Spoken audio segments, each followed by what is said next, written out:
Assalamualaikum warahmatullahi wabarakatuh. Sahabat online yang berbahagia, mudah-mudahan kita senantiasa diberi kesehatan serta diberi maunah dan diberi hidayah oleh Allah Subhanahu wa ta'ala.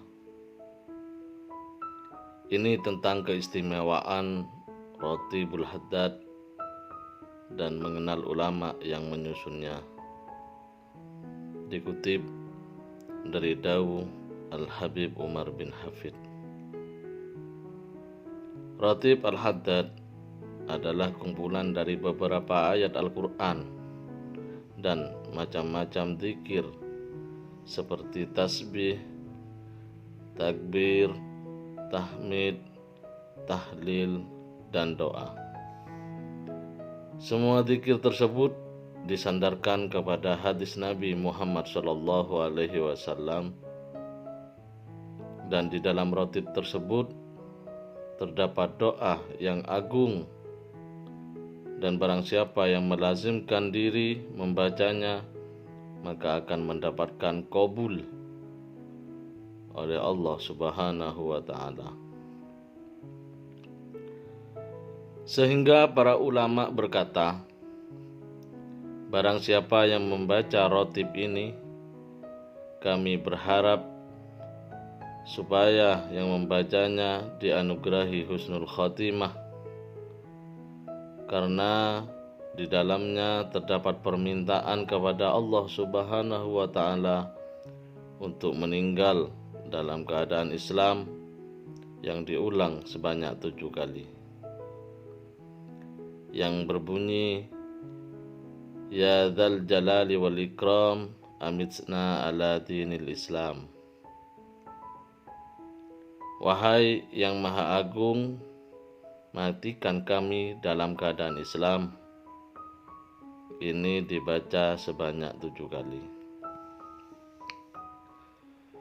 Kumpulan zikir-zikir ini atau Rotibul Haddad disusun atau dihimpun menjadi satu oleh Habib Abdullah bin Alwi Al-Haddad pada malam Jumat tanggal 27 Ramadan, dan pada saat itu bertepatan dengan malam Lailatul Qadar.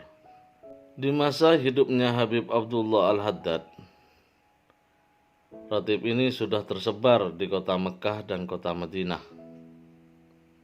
sehingga banyak dari kaum muslimin membacanya baik di Masjidil Haram ataupun di Raudhah dalam bentuk berjemaah. Hal ini terjadi karena keikhlasannya dan kesungguhannya kepada Allah Subhanahu wa ta'ala, sehingga beliau mendapatkan anugerah dan hadiah serta pemberian ini dari Allah Subhanahu wa ta'ala. Walaupun Habib Abdullah Al-Haddad tersebut tidak bisa melihat atau buta sejak beliau berumur 4 tahun, beliau hafal Al-Quran serta kelulusan ilmunya sudah tidak diragukan, sehingga membuatnya menjadi rujukan para ulama di masa itu. Dan beliau di masa hidupnya banyak menulis kitab-kitab, dan siapa yang mempelajarinya akan mendapatkan cahaya di dalam hatinya. Ketika beliau menulis dan mengarang kitab-kitab tersebut, pada setiap pasal dan babnya beliau hanya mengucapkannya 1 kali saja untuk ditulis tanpa mengulangnya. Masya Allah.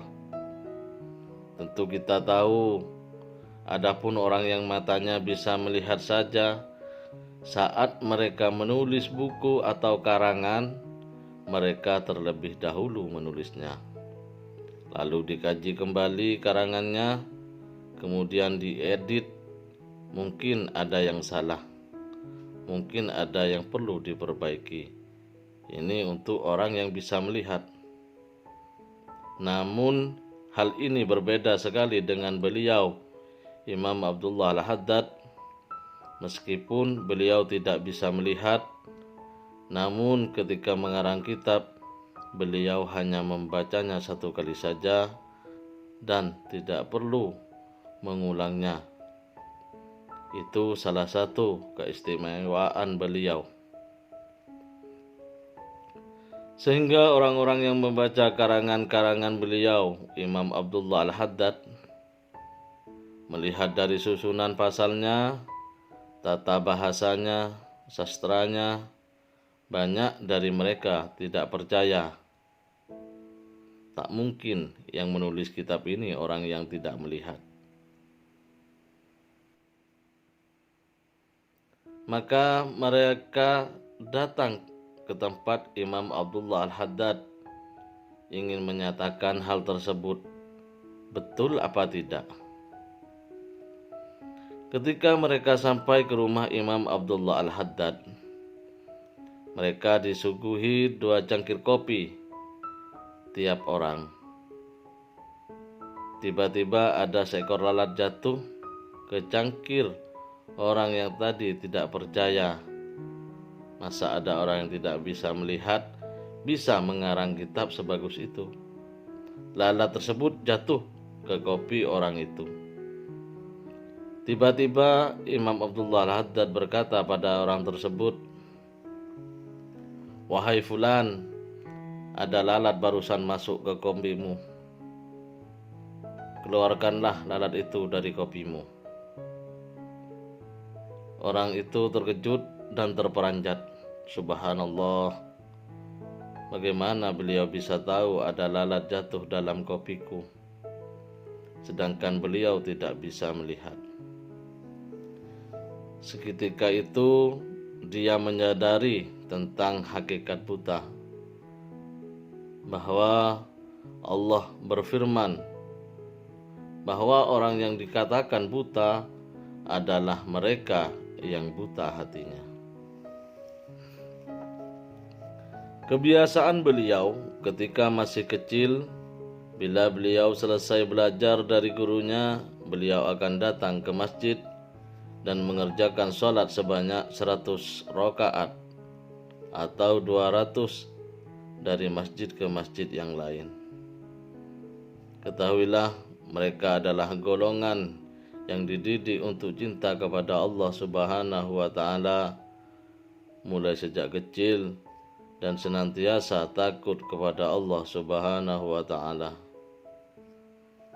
Beliau menghiasi dirinya dengan sifat-sifat yang mulia dan mengungkapkan atas nikmat yang telah diberikan Allah kepadanya dengan mengatakan, tidak ada satupun sunnah yang telah dilakukan oleh Rasulullah Shallallahu Alaihi Wasallam, melainkan saya berharap sudah melakukan sunnah tersebut.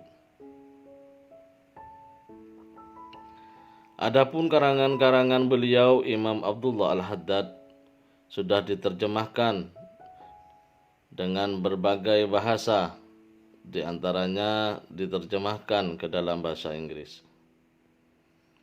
Ada satu kisah ketika salah satu buku atau kitab tersebut yang berkenaan dengan renungan umur insan dibacakan atau dipaparkan kepada narapidana di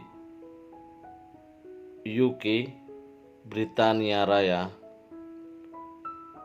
dan saat mereka membacanya, mereka mendapatkan cahaya kebenaran dan masuk Islam dalam penjara tersebut.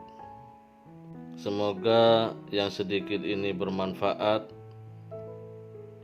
Assalamualaikum warahmatullahi wabarakatuh.